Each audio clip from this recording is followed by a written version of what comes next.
It's honestly laughable how many YouTube tech experts keep trashing the RTX 4060 just to get clicks. They'll go on and on about the 8 gigabytes of VRAM like it's some massive problem. Intel drops a card with 12 gigabytes of VRAM, suddenly it's the best thing ever. But here's the truth. That extra 12 gigabyte doesn't mean a thing if the card can't even run older games properly. So if you buy an Intel card, congratulations. You're paying to beta test their unfinished, buggy product. You'll be spending more time fighting with crashes and driver issues than actually enjoying your games.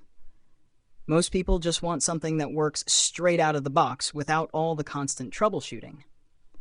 But these so-called tech experts are so stuck on gaming benchmarks that they miss the bigger picture. The RTX 4060 isn't trying to be the most powerful thing on the planet. It's an entry-level card that runs games at high or medium settings perfectly fine.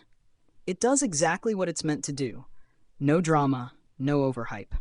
If you're the type of person who has to max out every single setting, fine, get an Intel or AMD card, but just know you're going to end up dealing with a whole lot of headaches. Intel and AMD cards might look good on paper, but they're plagued with driver issues and inefficiency that makes them a pain to work with. The RTX 4060, though, it just works, and that's what most people want. Speaking of inefficiency, let's talk about power consumption. Intel and AMD cards are way less efficient than NVIDIA's. You're going to need a bigger, more expensive PSU to power those cards.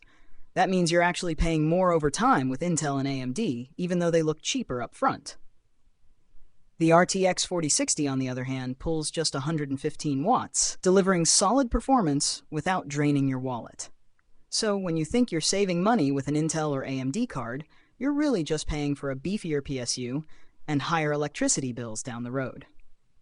The RTX 4060 is the more efficient choice, and you'll get way more value in the long run. Let's not forget the driver situation. Intel and AMD are constantly rolling out updates just to keep their cards from crashing. Meanwhile, NVIDIA's game-ready drivers just work. No endless tweaking, no driver crashes, just plug it in and go. But of course, these YouTube nerds won't tell you that. They're too busy hyping up Intel or AMD like they're the future, when in reality, they're playing catch-up. If you just want something that works without the headache, the RTX 4060 is the way to go. And don't even get me started on features. The RTX 4060 comes with DLSS, frame generation, and a set of drivers that actually improve your experience. Intel's XeSS and AMD's FSR, they don't even come close to the performance and image quality of DLSS. But sure, keep pretending Intel and AMD are the better choices. Everyone knows NVIDIA is leading the charge, and these other guys are just trying to catch up. So if you're really thinking about picking up an Intel or AMD card to save a few bucks, you're making a huge mistake. You're paying for buggy drivers, inefficiency, and a ton of unnecessary headaches. The RTX 4060 is more efficient, more reliable, and gives you the best bang for your buck. Stop falling for the hype. Go with the card that actually gets the job done without all the drama. The RTX 4060 is the smart choice.